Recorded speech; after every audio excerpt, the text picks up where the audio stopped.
दोस्तों बात करने वाले हैं एचओवी सर्विसेज स्टॉक के बारे में। देखो स्टॉक के बारे में ना एक चीज तो मैं आपको थोड़ा सा वीडियो से पहले ही बता देता हूं भाई, स्टॉक में आपको आने वाले टाइम में एक अच्छे खासे रिटर्न देखने को मिल सकते हैं। हालांकि होल्डिंग पैटर्न भी यहां पे काफी सही है और स्टॉक के अंदर लगातार यहां पे रिटर्न बढ़ते हुए जा रहे हैं। साथ में स्टॉक के अंदर देखो मार्केट में अगर देखा जाए तो पिछले 4-5 महीनों से मतलब 7-8 महीनों से काफी ज्यादा गिरावट का माहौल रहा है। काफी मतलब क्रैश हमें देखने को मिले, एफआईआई के बड़े लेवल पे बिकवाली देखने को मिली।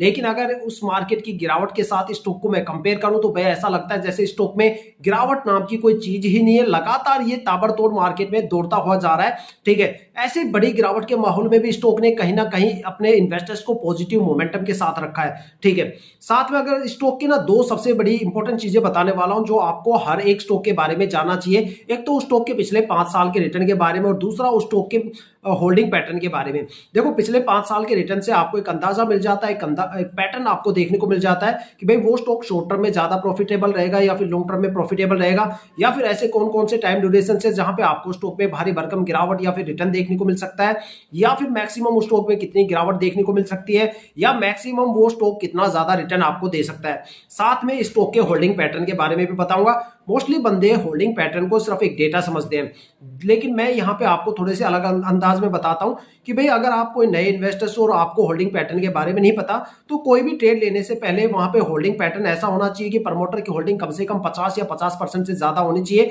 अगर 50% से नीचे अगर प्रमोटर होल्डिंग चली जाती है तो वहां पे स्ट्रेस लेवल बढ़ जाता है और स्टॉक के रिटर्न गिर जाते हैं। अगर किसी स्टॉक के अंदर मान लो प्रमोटर होल्डिंग 70-80-90% या इससे ज्यादा है तो वो स्टॉक मल्टी बैगर भी बन सकता है और लॉन्ग टर्म तक आपको रिटर्न देगा, क्योंकि प्रमोटर कंपनी के साथ लॉन्ग टर्म तक रुकते हैं।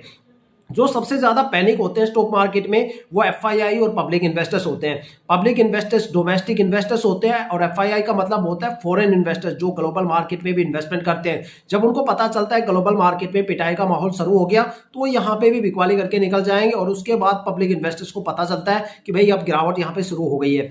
इसलिए पब्लिक इन्वेस्टर्स हमेशा 2 कदम उनसे पीछे रहते हैं, क्योंकि वो सिर्फ डोमेस्टिक मार्केट के बेस पे एनालिसिस करते हैं।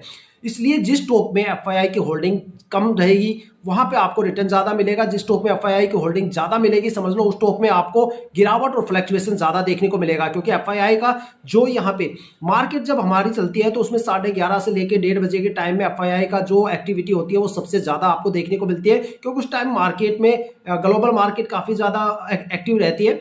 और इसलिए हमेशा प्रमोटर की होल्डिंग ज्यादा देखो, एफआईआई की होल्डिंग कम देखो। अगर इस स्टॉक के पिछले 5 साल के रिटर्न देखूं तो भाई शॉर्ट टर्म हो या लॉन्ग टर्म हो ये दोनों के अंदर भर भर के रिटर्न दे रहा है हर एक लेवल पे। यहाँ पे गिरावट नाम की कोई चीज ही नहीं है। साथ में यहाँ पे प्रमोटर की होल्डिंग 50.42% है जो पिछले साल से सेम है। और सबसे बड़ी बात एफआईआई की कोई होल्डिंग ही नहीं